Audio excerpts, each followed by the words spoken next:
నమస్తే. స్కిన్‌కి సంబంధించింది అంటే చర్మ సంరక్షణ అంటే మనం ఎక్కువ మటుకు పెద్దవాళ్ళం. మనం ఎలా చేసుకోవాలి? స్కిన్ డ్రై అవుతుందా? లేకపోతే చలికాలంలో ఇంకా ఎక్కువ ప్రాబ్లమ్స్ అయితున్నాయనో, లేకపోతే ముందు నుంచి చర్మం మెరుపు ఎలా రావాలనో ఇలాంటివి ఆలోచిస్తూ ఉంటాం. మరి పసిపిల్లల్లో స్కిన్ బావుండాలి అంటే, ఆరోగ్యంగా ఉండాలి అంటే ఏం చేయాలి? ఎలాంటి జాగ్రత్తలు తీసుకోవాలి? ఇలాంటి విషయాలన్నీ మాట్లాడడానికి మనతో ఉన్నారు అమోర్ హాస్పిటల్‌లో పీడియాట్రిషియన్‌గా వర్క్ చేస్తున్న డాక్టర్ అపూర్వ. నమస్తే అండి. నమస్తే అండి. స్కిన్ అనేది చాలా ఇండెక్స్ ఆఫ్ ఆల్ డిసీజెస్ అని చెప్తాం కదా. మామూలుగా పెద్దవాళ్ళు మనం ఎలాగో అన్ని సన్ స్క్రీన్లని, క్రీమ్లని ఇవన్నీ పెడతాం. పిల్లల విషయానికి వస్తే గనక ఎస్పెషల్లీ పసిపిల్లల విషయానికి అంటే ఎట్లా వాళ్ళ స్కిన్ విషయంలో అంటే సబ్బులు కానీ క్రీమ్లు కానీ ఎలాంటి జాగ్రత్తలు తీసుకోవాలి? నార్మల్‌గా అందరు పేరెంట్స్ రొటీన్‌గా అడిగే డౌట్. మా పిల్లలు చిన్నప్పుడు పుట్టినప్పుడు తెల్లగా ఉన్నారు. కానీ ఇంటికి తీసుకొచ్చాక ఒక 14 డేస్ దాకా 1 మంత్ అయ్యాక డార్క్ అవుతున్నారు. మళ్ళీ పుట్టినప్పుడు కలర్ రావాలంటే ఏం చేయాలి అని.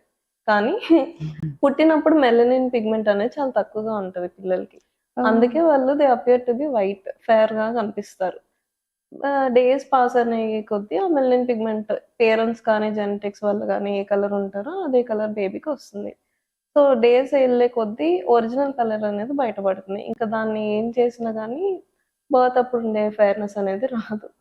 సో, అది మనం యాక్సెప్ట్ చేయాలంతే ఇంకా. సెకండ్ థింగ్, మనం ఎప్పుడైనా స్కిన్ హెల్తీగా ఉండేటట్టు చూసుకోవాలి rather than concentrating on fairness.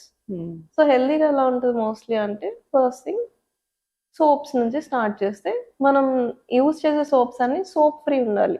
So, ఇప్పుడు అన్ని సిండెంట్ బార్స్‌లు అనేవి మార్కెట్‌లో కమర్షియల్‌గా అవైలబుల్ ఉన్నాయి. మీరు ఏదైనా సిండెంట్ బార్ యూజ్ చేసుకోవచ్చు. It should be fragrance free, mild ఉండాలి. ఫ్రాగ్రెన్స్ ఫ్రీ ఉండాలి. సో, ఫ్రాగ్రెన్స్ అవన్నీ కొన్నిసార్లు స్కిన్ ఇరిటేషన్ కాజ్ చేస్తాయి. అండ్ అవన్నీ హార్మోనల్ డిస్రప్టర్స్. సో, అంత చిన్న ఏజ్‌లోనే ఫ్రాగ్రెన్స్ ప్రొడక్ట్స్ యూజ్ చేయడం కరెక్ట్ కాదు. అండ్ కొంతమంది పిల్లలకి చిన్న చిన్న ఎగ్జిమా లాగా అక్కడక్కడ డ్రై అవుతా ఉంటది స్కిన్. సో, అలాంటప్పుడు ఈజీగా ఇంట్లో బ్రెస్ట్ మిల్క్ ఉంటది కదా! సో, ఇంతకుముందు డిస్కస్ చేసుకున్నాం. ఫస్ట్ వచ్చేది ఫోర్ మిల్క్, లాస్ట్‌లో వచ్చేది హైండ్ మిల్క్. హైండ్ మిల్క్‌లో కొంచెం ఫ్యాట్ ఉంటది. సో, ఆ హైండ్ మిల్కే తీసుకొని బేబీకి ఎక్కడైతే డ్రై ఉందో అక్కడంతా అప్లై చేసేయొచ్చు. ప్లస్ అట్లానే స్నానం చేసేటప్పుడు గూడా కొంచెం ఎక్స్‌ప్రెస్ చేసి వాటర్‌లో కూడా కలపొచ్చు.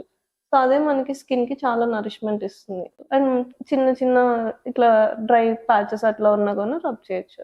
మామూలుగా ఈ సున్నిపిండి పెట్టాలి కంపల్సరీ పెడితేనే స్కిన్ బాగవుతుంది లేదంటే నల్లబడుతుందనో లేదంటే చెప్తూ ఉంటారు కదా. అది కంపల్సరీ వాడాలా? సున్నిపిండి ఎందుకు పెట్టాలంటే బేబీకి హెయిర్ అనేది ఉంటది కదా! సో, ఆ సున్నిపిండి పెట్టి గట్టిగా రుద్దితే ఫస్ట్ లేయర్ ఆఫ్ స్కిన్ పోతది. ఆ హెయిర్ అనేది ఊడిపోతది అని చెప్పి చేసేవాళ్ళు. కానీ బేబీ స్కిన్ చాలా సెన్సిటివ్ ఉంటది. అంత అబ్రేషన్ క్రియేట్ అవుతదనమాట. అంత సున్నిపిండి పెట్టి అంత రబ్ చేయడం అనేది మంచిది కాదు. సో, జెంటిల్ సోప్స్ కానీ, జెంటిల్ లిక్విడ్ క్లెన్సర్స్ కానీ వాడితే సరిపోతుంది. సున్నిపిండి వాడకపోవడమే వాడకపోవడమే మంచిది. నిజానికి అట్లా హెయిర్ పోవడం అనేది అలా ఏముండదు. నార్మల్‌గా ఏజ్ పెరిగే కొద్దీ ఆ బేబీ హెయిర్ అనేది ఊడిపోతుంది. ఇప్పుడు ఆయిల్ కూడా పెట్టి బాగా మసాజ్ చేయాలి, పిల్లలకి కొబ్బరి నూనె పెట్టాలి అంటారు. అది నిజమేనా? యాహ్!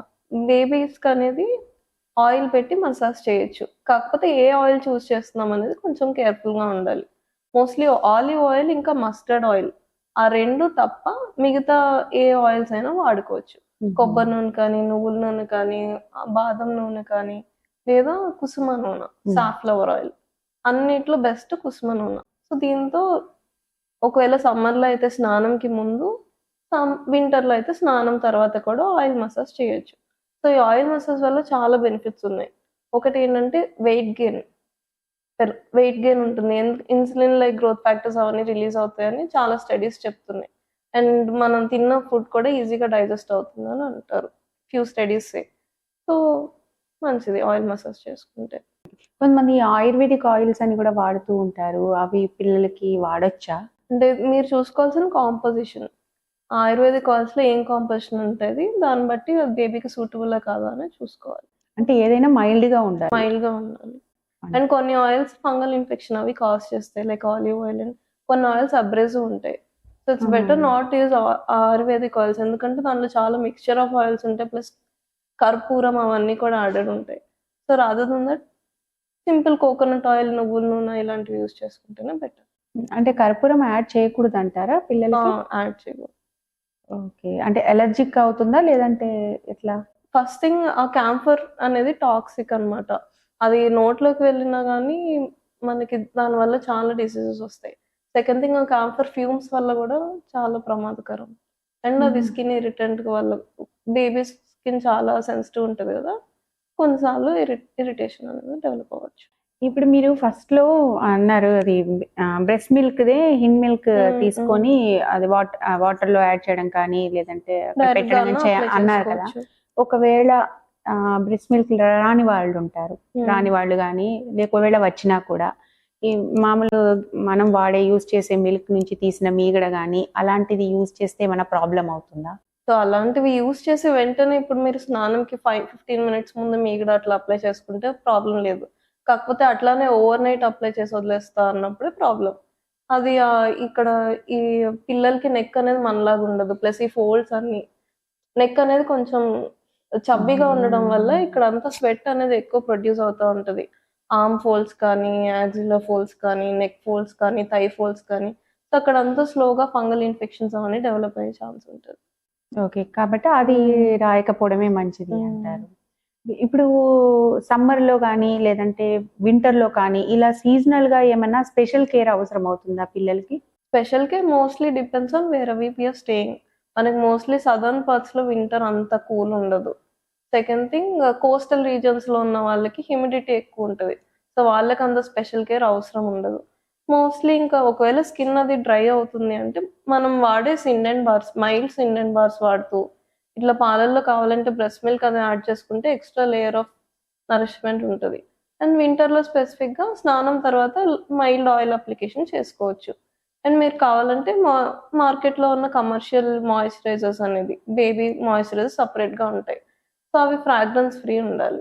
లేదా మైల్డ్ హ్మ్. ఫ్రాగ్రెన్స్ ఉన్నయి వాడుకుంటే సరిపోతుంది. ఓకే. ఈ సమ్మర్‌లో అయితే అప్పుడు గూడా కొంచెం అంటే ఆయిల్స్ మసాజు అని అనుకున్నాం కదా! అలాంటి సమ్మర్‌లో గనుక ఆయిల్ మసాజ్ లాంటివి చేస్తే గనక చెమటలు ఎక్కువ బట్టి ఫంగల్ అందుకే, ఇన్ఫెక్షన్స్ అందుకే రావచ్చు. సమ్మర్‌లో ఆయిల్ మసాజ్ స్నానంకి ముందు 10, ఓహో! 15 నిమిషాల ముందు చేసేసి స్నానం చేపిస్తే సరిపోతుంది. అండ్ ఈ హుహు. మసాజ్ ఏ టైంలో చేయించాలని గూడా ఉంటది. హ్మ్. ఫీడింగ్ ఇమ్మీడియేట్‌గా గూడా చేయించకూడదు. ఓహ్! సో, ఫీడింగ్ ఇచ్చిన 1 అవర్ తర్వాత when baby is active and యాక్టివ్‌గా, అలర్ట్‌గా, ప్లేఫుల్‌గా ఉన్న టైంలోనే చేయించాలి. ఈ క్రీమ్స్ కూడా మనం చాలా రకాల క్రీమ్స్ వాడుతూ ఉంటాం కదా! మరి పిల్లలకైతే ఏవైనా ఎట్లా వాళ్ళ క్రీమ్స్ విషయంలో ఎలాగా? సో, ఇప్పుడు మన అడల్ట్ క్రీమ్స్ వేరుంటాయి. పిల్లల క్రీమ్స్ ఏదైనా సరే అడల్ట్ అండ్ పిల్లలవి వేరుంటాయి. ఎందుకంటే మన స్కిన్ పీహెచ్ డిఫరెంట్. వాళ్ళ స్కిన్ పీహెచ్ డిఫరెంట్. సో, ఇప్పుడు పిల్లలకి తీసుకెళ్ళి అడల్ట్‌వి రాసేస్తే వాళ్ళ స్కిన్ పీహెచ్ అనేది చేంజ్ అయిపోతుంది. అది చాలా అవర్స్ పడుతుంది నార్మల్ పీహెచ్‌కి రావడానికి. సో, అలాంటప్పుడు అడల్ట్‌వి యూజ్ చేయకూడదు. మనకి మార్కెట్‌లో దొరికే ఏ చైల్డ్ ప్రొడక్ట్స్ అన్నా ఫ్రాగ్రెన్స్ ఫ్రీ ఉండేవి. మైల్డ్ సెరమైడ్స్ కానీ, ఓట్ మిల్క్ ఎక్స్ట్రాక్ట్ కానీ అట్లా ఉండేవి తీసుకొని, ఇంగ్రీడియెంట్స్ చూసుకొని తీసుకోవడం. ఓకే. ఎస్పెషల్లీ మాయిశ్చరైజింగ్ హ్మ్. క్రీమ్స్ ఏవైనా గూడా. ఒకవేళ పిల్లలు అంటే ఓకే. కొంచెం పెద్దగా అయిన తర్వాత చూసుకుంటే గనక అంటే 1, 2 ఇయర్స్ దాకా వచ్చాక అప్పుడేమైనా కేర్‌లో డిఫరెన్స్ ఏమైనా ఉంటుందా? Before that and after that? Neonates age దాటిన తర్వాత? నియోనేటల్ ఏజ్ దాటిన తర్వాత మీరు మన అడల్ట్‌వి కాకుండా జస్ట్ కొంచెం ఫ్రాగ్రెన్స్ అనేది తక్కువుండేటట్టు మైల్డ్ సోప్స్ అనేది మీరు వాడుకోవచ్చు. లేదు పిల్లల స్కిన్ మరీ డ్రై అయిపోతుందంటే సిండన్స్ కూడా కొన్ని ఇయర్స్ వరకు కంటిన్యూ చేయొచ్చు. హుహు. అప్పుడు కూడా ఈ ఆయిల్ మసాజ్ అనేది చేయాల్సి ఉంటుందా? ఆయిల్ మసాజ్ అనేది సీ ఒకసారి న్యూరల్ డెవలప్‌మెంట్ అయిన తర్వాత అవసరం లేదు. బట్ అడల్ట్స్ వరకు కూడా you can continue oil massage. There's nothing harm in it. Massage అంటే మరీ డీప్‌గా చేయడం అలా చేయకూడదు. చాలా జెంటిల్‌గా చేస్తాం మసాజ్. అడల్ట్స్‌కి చేసే మసాజ్ డిఫరెంట్ అండ్ పిల్లలకి చేసే మసాజ్ డిఫరెంట్. మనకి పిల్లలకి ఎట్లా చేస్తామంటే లిటిల్ ఫింగర్ కానీ, 2 ఫింగర్స్ కానీ యూజ్ చేసి ఇక్కడ రౌండ్‌గా, ఇక్కడ రౌండ్‌గా ఇ ఇలా పక్కకి అండ్ చేతులకి చేసేటప్పుడు మొత్తం హ్యాండ్ అంతా పెట్టి ఇలా ఇలా కాదు. ఒక ఫింగర్‌తో ఓహ్! అవుట్‌వర్డ్ మోషన్‌లో చేసుకోవడం. అండ్ చెస్ట్ దగ్గర రౌండ్‌గా, అబ్డోమెన్ రౌండ్‌గా, కాళ్ళకి కూడా ఇట్లా ఫింగర్స్‌తో సైడ్‌కి అలా చేసుకోవడం. అండ్ హుహు. బ్యాక్‌కి తిప్పినప్పుడు బ్యాక్ కూడా అట్లనే. మొత్ కొన్ని వీడియోస్‌లో నానమ్మలు పెట్టి అలా చేయకూడదు. దానివల్ల ఇంకా స్కిన్ ఇదైపోతుందేమో. స్కిన్ అనే కాదు మజిల్ డ్యామేజ్ గూడా అవుతుంది. ఓహ్! హ్మ్. అచ్చా! యాక్చువల్లీ బేసిక్‌గా ఈ ఆయిల్ మసాజ్ అనేది దేనికి చేస్తారు? స్కిన్ కోసమా? న్యూరోనల్ డెవలప్‌మెంట్ కోసమా? రెండిటి కోసం హెల్ప్ అవుతది. సో బేబీకి న్యూరల్ డెవలప్మెంట్ కి టచ్ ఇంపార్టెంట్, సైట్, సౌండ్ ఇవన్నీ ఇంపార్టెంట్ కదా. దాంట్లో టచ్ లో కూడా ఇది హెల్ప్ అవుతుంది. అండ్ బేబీకి అదర్ వెయిట్ గెయిన్ కానీ ఈజీ డైజెషన్ కానీ వీటికి కూడా హెల్ప్ అవుతుంది. ఇప్పుడు పౌడర్ కూడా చాలా మంది పిల్లలకి మొత్తం తెల్లగా పూసేస్తూ ఉంటారు, మొత్తం టాప్ టు బాటమ్. అంటే అంత పౌడర్ వేయడం కరెక్టేనా? దానివల్ల ఏమన్నా సైడ్ ఎఫెక్ట్స్ ఉండే అవకాశం ఉంటుందా? ఫస్ట్ థింగ్, పౌడర్ వేయకపోతే వచ్చే నష్టమేం లేదు, వేస్తే వచ్చే హార్మ్ కూడా అంత ఎక్కువ లేదు. సో మీరు కావాలంటే అవాయిడ్ చేయొచ్చు, లేదు మాకు వేయాలి అంటే మాత్రం కొంతమంది మొత్తం గ్రాయింగ్ రీజన్ లో, అజిలాలో, నెక్ రీజన్ లో ఫుల్ గా కొట్టేస్తూ ఉంటారు. అట్లా చేయకుండా గ్రాయింగ్ రీజన్ అయితే కంప్లీట్ గా అవాయిడ్ చేయాలి. అవన్నీ ఏమి ఆ ఏరియాకి తగలకూడదు. అండ్ సెకండ్ థింగ్ ఏంటంటే, ఫేస్ కి వేసేటప్పుడు ఆ పఫ్ తోనే ఫేస్ మీద డైరెక్ట్ గా కొట్టేయకుండా మనం హ్యాండ్స్ కి అప్లై చేసుకొని ఆ హ్యాండ్స్ తోనే ఫేస్ అనేది రబ్ చేయాలి. సో అలాంటప్పుడు ఏమవుతుందంటే ఆ పౌడర్ పార్టికల్స్ అన్ని నోస్ లోకి వెళ్ళి లంగ్స్ ని ఇరిటేట్ చేయకుండా ఉంటాయి. మామూలుగా కాటుక కూడా మొత్తం ఇంతగా పెట్టేస్తూ ఉంటారు. మామూలుగా పాతకాలంలో అయితే ఇంకా కంపల్సరీ పెట్టాలి, సావిత్రికి పెట్టినట్టు ఇంత పెద్ద బొట్టు ఇంత అయితేనే దిష్టి తగలదు అని చెప్పేవాళ్ళు. అది అలా కాటుక పెట్టొచ్చా? కావాలంటే కాటుక మీరు ఫేస్ మీద ఎక్కడైనా పెట్టుకోవచ్చు, ఎక్సెప్ట్ ఐస్ కి మాత్రం కాటుక టచ్ అవ్వకూడదు, ఎందుకంటే దానిలో చాలా కెమికల్స్ ఉంటాయి. సో అలా కాదు మేము హోమ్ మేడ్ చేసుకుంటాం కెమికల్ ఫ్రీ అప్పుడు పెట్టుకోవచ్చు అంటే అప్పుడు కూడా పెట్టుకోకూడదు. ఎందుకంటే మన టియర్ డక్ట్ అనేది ఉంటుంది, అండ్ మనకు ఐస్ కి నోస్ కి కూడా కమ్యూనికేషన్ ఉంటుంది. ఆ టియర్ డక్ట్ అనేది చాలా ఇంపార్టెంట్. సో అది ఒక్కసారి క్లోజ్ అవ్వడం వల్ల ఐస్ ఇన్ఫెక్షన్ వచ్చే ఛాన్స్ ఉంటుంది. సో మా కాటుక వల్ల అది క్లోజ్ అయ్యే ఛాన్స్ ఉంటుంది అన్నమాట. ఓకే, అందుకని పెట్టకూడదు పిల్లలకి. ఏ ఏజ్ వరకు పెట్టకూడదు? అసలు ఎప్పుడు పెట్టుకోకూడదు. ఈవెన్ అడల్ట్స్ కి కూడా మనం కాటుక పెట్టుకోవడం వల్ల స్టైల్స్ కానీ ఐ ఇన్ఫెక్షన్స్ కానీ చాలా వస్తూ ఉంటాయి. సో కాటుక ఎంత మాక్సిమం అవాయిడ్ చేస్తేనే న్యాచురల్. ఓకే, ఇంకా మనకు అడల్ట్స్ కాబట్టి కొంచెం రెసిస్టెన్స్ అవన్నీ ఉంటాయి కాబట్టి మనకి ఏం రావు. బట్ పిల్లలకి మాత్రం స్పెసిఫిక్ గా అవాయిడ్ చేయాలి, ఎందుకంటే వాళ్ళు న్యాచురల్ గానే ఆ టియర్ డక్ట్ బ్లాక్ కి ప్రోన్ అవుతా ఉంటారు. మీరు చూస్తే కొంతమంది ఐస్ వాటరింగ్ కంటిన్యూస్ వాటర్ అవుతా ఉంటాయి because of the tear duct blockage. So దానికోసం మీకు పీడియాట్రిషియన్ ఇక్కడ మసాజ్ చేయమని కూడా చెప్తా ఉంటారు. సో అవాయిడ్ చేయడమే బెటర్. ఇప్పుడు తలనీలాలు ఇవ్వడం అనేది ఒకటి, అదే మన గుడి కొట్టించడం, అది పుట్టు వెంట్రుకలు తీయడం అని రకరకాలుగా చెప్తూ ఉంటారు. కొంతమంది ఏమో ఈ ఏజ్ వరకు తీయకూడదు అంటారు, లేకపోతే ఈ ఏజ్ లోనే కంపల్సరీ తీయాలి అంటారు. ఒక్కొక్కరి కల్చర్ ఒక్కొక్క రకంగా ఉంటుంది. బట్ యాక్చువల్ గా కంపల్సరీ అవి తలనీలాలు తీయాలా? అంటే ఆ పుట్టుకతో వచ్చినాయి తీయాలా? తీస్తే ఎప్పుడు తీయాలి, ఎలా? మనకి హెడ్ షేవింగ్ అనేది ఇది ముండన్ సెరమనీ అని చెప్పి ఓన్లీ మన ఇండియన్స్ మాత్రమే చేస్తారనమాట. సో అది దానికి మీరు చేసుకోవడం వల్ల వచ్చే నష్టమేం లేదు, కానీ ఏజ్ అనేది చాలా ఇంపార్టెంట్ ఫ్యాక్టర్ దాంట్లో. ఎందుకంటే ఇక్కడ యాంటీరియర్ ఫాంటనల్ అని చెప్పి కొంచెం సాఫ్ట్ స్పాట్ ఉంటుంది. సో ప్లస్ వ్యాక్సినేషన్ కూడా at least primary series of vaccination అనేది కంప్లీట్ అయి ఉండాలి, ప్లస్ ఆ సాఫ్ట్ స్పాట్ కూడా క్లోజ్ అయి ఉండాలి. సో అది అరౌండ్ 7 to 18 months టైంలో క్లోజ్ అవుతుంది. కొంతమంది కొంచెం లేట్ గా క్లోజ్ అవుతుంది, బట్ మోస్ట్లీ 2 years కల్లా అది క్లోజ్ అయిపోయి ఉంటుంది. సో 2 years తర్వాత వ్యాక్సినేషన్ కంప్లీట్ గా అయిపోయి ఉంటే చేసుకోవచ్చు. అవేవో ఇట్లా అట్టలు కట్టినట్టుగా హెయిర్ కి అవుతుంది కదా, అది బికాస్ కామ్ సరిగా చేయకపోవడం వల్ల. అంతే. కోమింగ్ చేయొచ్చా చిన్నపిల్లలకి? కోమింగ్ అనేది మనలాగా హార్డ్ బ్రష్ యూజ్ చేయడం కాకుండా వాళ్ళకి సాఫ్ట్ బ్రిజిల్స్ వచ్చే బ్రషెస్ దొరుకుతాయి.